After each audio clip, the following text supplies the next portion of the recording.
بصری رضی اللہ تعالیٰ عنہ فرماتے ہیں اپنی توبہ کا واقعہ، فرماتے ہیں کہ میں امیر کبیر شخص تھا اور بصرہ کے بازاروں کے اندر دکھی پریشان لوگوں کی مدد کے لیے بھی نکلتا تھا۔ ایک دن میں بازار میں جا رہا تھا کہ ایک خاتون مجھ کو نظر آئی، اتنی خوبصورت جیسے چاند کا ٹکڑا ہو۔ میں نے مسلسل اس کی طرف دیکھنا شروع کر دیا۔ اس نے کہا اما تستحی، تجھے حیا نہیں آتی؟ مجھے دیکھے جا رہے نا؟ کہتے ہیں میں نے کہا من کس سے حیا کر؟ تو اس عورت نے کہا فمن یعلم خائنۃ الاعین وما تخفی الصدور، اس سے حیا کرو جو دلوں کے بھید جانتا ہے، جو آنکھوں کی خیانت کو جانتا ہے، اس سے حیا کرو۔ کہتے ہیں یہ بات تو بہت بڑی تھی، لیکن اس کا حسن ایسا تھا کہ مجھے اس کے باوجود اس کی طرف رغبت رہی اور میں مسلسل اس کو دیکھتا رہا۔ اس نے پھر مجھے کہا کہ کیا معاملہ ہے کہ تم میری طرف دیکھنا چھوڑتے نہیں ہو، کون سی چیز پسند آئی؟ تو کہتے ہیں میں نے اس کو کہا کہ تیری جھیل سی آنکھوں میں ڈوبنا چاہتا ہوں اور یہ میرے لیے ایک باعث کشش ہے۔ اس نے کہا تم رکو، شاید تمہارا مطلوب پورا ہو جائے۔ میں وہاں رکا اور وہ اپنے گھر چلی گئی۔ تھوڑی دیر کے بعد اس کی خادمہ تشت کے اوپر کپڑا ڈالا ہوا ہے اور میرے طرف بڑھایا۔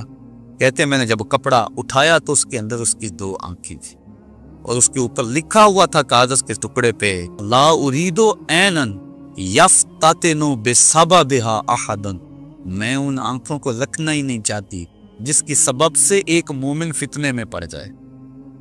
کہتے ہیں کہ میں نے اپنی داڑھی کو پکڑا اور زاروں کے تار رونے لگا۔ میں نے کہا اے حسن بصری کو اس عورت سے بھی گیا گزرا، اتنا خوف اس کے سینے کے اندر؟ کہتے ہیں میں داڑھی کو پکڑ کے زاروں کے تار رویا اور گھر چلا گیا۔ ساری رات میں نے توبہ میں گزارا۔ جب صبح کا سپیدہ طلوع ہوا میرے دل میں خیال آیا جس نے اپنی آنکھیں وار دی اس سے بھی تو معذرت کر رہا ہوں، اللہ سے تو معافی ملی۔ کہتے ہیں کہ میں صبح اٹھا اور جب اس عورت کے گھر کے دروازے کے قریب پہنچا تو اس کا جنازہ نکل رہا۔ میں پھر بڑا پریشان ہوا، واپس آیا، سارا دن مشکل میں گزارا۔ رات جب میں سویا تو وہ عورت مجھے خواب میں ملی۔ میں نے کہا کہ مجھے کوئی وصیت کرو، تو اس نے کہا اذا خلوتا فاذکر اللہ، میں تجھے وصیت یہ کرتی ہوں جب تم تنہائی میں ہوا کرو تو اللہ کو یاد کیا کرو۔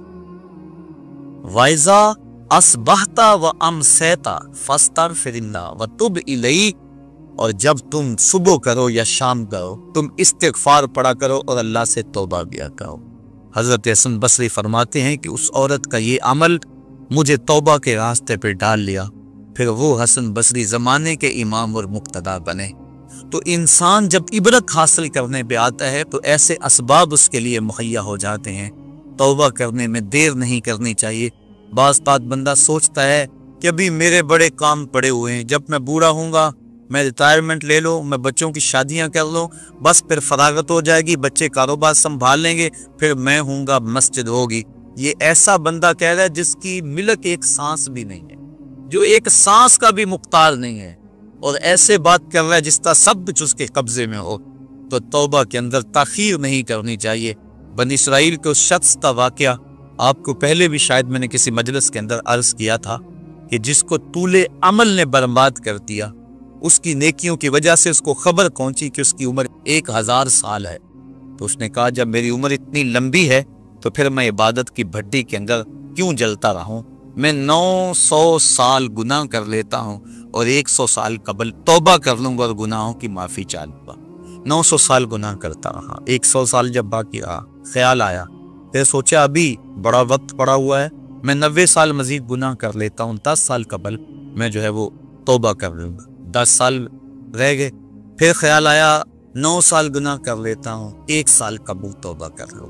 جب 1 سال رہ گیا پھر توبہ کی سوچ آئی تو کہنے لگا 12 ماہ ہوتے ہیں سال کے، میں 11 ماہ تک گناہ کر لیتا ہوں، 1 ماہ قبل میں توبہ کر لوں گا۔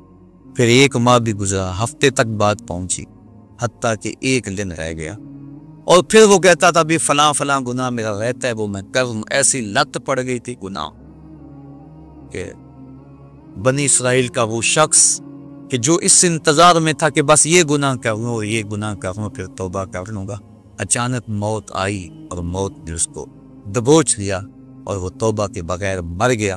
تو طول عمل، لمبی امید کہ ابھی وقت میرا بڑا پڑا ہوا ہے، پہلے تو پتہ ہی نہیں ہے کہ وقت موجود بھی ہے یا کہ نہیں، اگلی سانس آئے گی یا کہ نہیں، دوسری بات جو کیفیت اب ہے پتہ نہیں آگے ہو یا نہ ہو۔ شیطان کو جتنی مہلت دو گے، جتنی بیماری گھر کر جائے گی، اس قدر ہی اس کا ختم ہونا مشکل ہے۔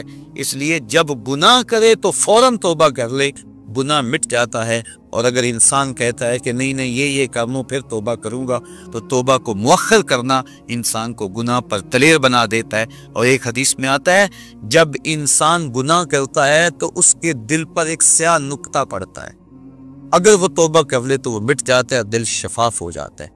لیکن اگر وہ توبہ نہ کرے پھر دوبارہ گناہ کرے تو دل پر ایک اور سیاہ نقطہ پڑ جاتا ہے، پھر وہ گناہ کرتا رہتا ہے اور دل کے اوپر سیاہی پھیلتی رہتی ہے، حتیٰ کہ ایک دن آتا ہے کہ پورا دل اس سیاہی کی لپیٹ میں آ جاتا ہے۔ اور جب پورا دل سیاہ ہو جائے پھر گناہ کر کے بھی اس کو ندامت اور شرمندگی نہیں ہوتی۔ مومن تو جب گناہ کر بیٹھتا ہے تو محسوس کرتا ہے جس طرح پہاڑ کے نیچے آ گئے، ابھی گر جائے گا اور مجھے کچل دے گا۔ اور منافق یہ سمجھتا ہے گناہ کرنے کے بعد کہ بدن پہ مکھی بیٹھی تھی، ہلکے سے اشارے سے میں نے اس کو اڑا دیا، وہ مکھی کے بیٹھنے جیسی کیفیت کا احساس کرتا ہے منافق۔ جب دل سیاہ ہو جائے تو بندہ گناہ پہ گناہ کرتا ہے، زندگی گناہوں سے وچھڑی ہوئی گزرتی ہے لیکن توفیق توبہ نہیں ملتی۔ صاحبو، زندگی بیت رہی ہے، ایک ایک لمحہ کٹ رہا ہے، ہم لمحہ لمحہ موت کے قریب ہو رہے ہیں، ہم سمجھتے ہیں ہم بڑے ہو رہے ہیں لیکن نہیں، ہم چھوٹے ہو رہے ہیں۔ جب گنتی الٹی شروع ہو جائے کام جلدی زیرو تک پہنچ جاتا ہے، سانسوں کی الٹی گنتی شروع ہے اور ہم لمحہ لمحہ قریب ہو رہے ہیں۔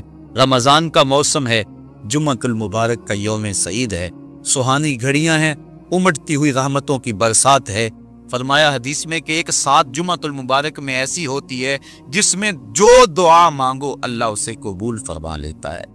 اور حضرت عبداللہ ابن مسعود رضی اللہ تعالی عنہ فرماتے ہیں کہ جس نے وضو کیا اور اچھا وضو کیا اور اس کے بعد 2 رکعت نوافل ادا کیے اور اس کے بعد دعا استغفر اللہ العظیم الذی لا الہ الا هو الحی القیوم واتوب الیہ، کہتے جس نے اس دعا کو پھر پڑھ لیا، اگر اس کے گناہ ہیں وہ سمندر کی جھاگ کے برابر بھی ہو، اللہ سارے معاف کا مالک تو گناہوں کو معاف کرنے والا ہے۔ ہم ہی جہنم میں چھلانگیں لگا رہے ہیں لیکن وہ تو کہتا ہے آجو میری رحمت کے دروازے کھلے ہوئے ہیں۔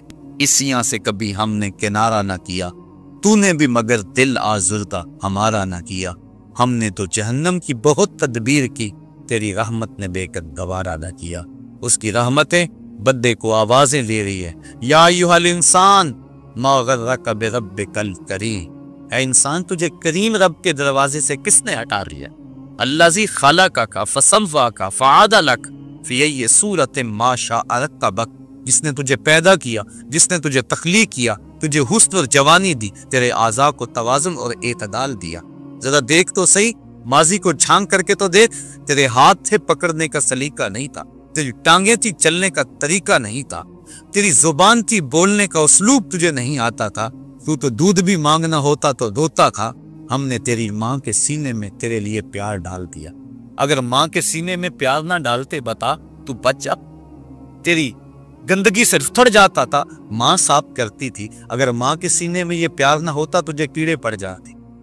آج تیری چھاتی میں زور ہے، آج ہاتھیوں کو تو بٹھا لیتا ہے، آج شیروں کو تو نچا لیتا ہے، زمانہ تیرا باج گزار ہے، آج تو منسٹر ہے، آج تو مولوی ہے، آج تو مفتی ہے، آج تیرے نام کی دہائی ہے، آج تو عہدہ قضا پہ فائز المرام ہے، آج تو عہدہ صدارت پہ فائز المرام ہے، آج تو ناظم ہے، آج دولت کی ریل پل تیرے گھر میں ہے، آج تیری فوجیں تیرے پشت پہ ہیں، آج کوئی تجھے پوچھنے والا نہیں، لیکن ذرا پلٹ کے دیکھ کہ ماضی میں تو تھا کیا۔ اچھا پیچھے نہیں پلٹ کے دیکھنا تو ذرا آگے پلٹ کے دیکھ، پھر دوبارہ ہو کوئی حالت، ڈنڈے کو پکڑ پکڑ کے چلے گا، پھر ڈنڈا بھی جواب دے گا، چارپائی سے لگ گیا، فالج ہو گیا، گھر والوں نے 4 دن تو بڑی خدمت کی، آخر انہوں نے بھی کام پہ جانا، پھر بیویوں کے سپرد کر کے چلے گئے، کتنی دیر خدمت ہوگی؟ اب سارے تنگ آ گئے، آہستہ آہستہ منہ سے یہ دعائیں نکلنے لگی، اللہ بابے کو پردہ دے دے تو ٹھیک ہے، بتا ہم تجھے پردہ نہ دیتے تو کیا کرتا؟ ہم نے زندگی دی، یہ بھی ہمارا احسان، اب تو اس حالت میں ہے کہ تیرا دھر مارا گیا، چارپائی پہ لگ گیا، بولو براز اوپر،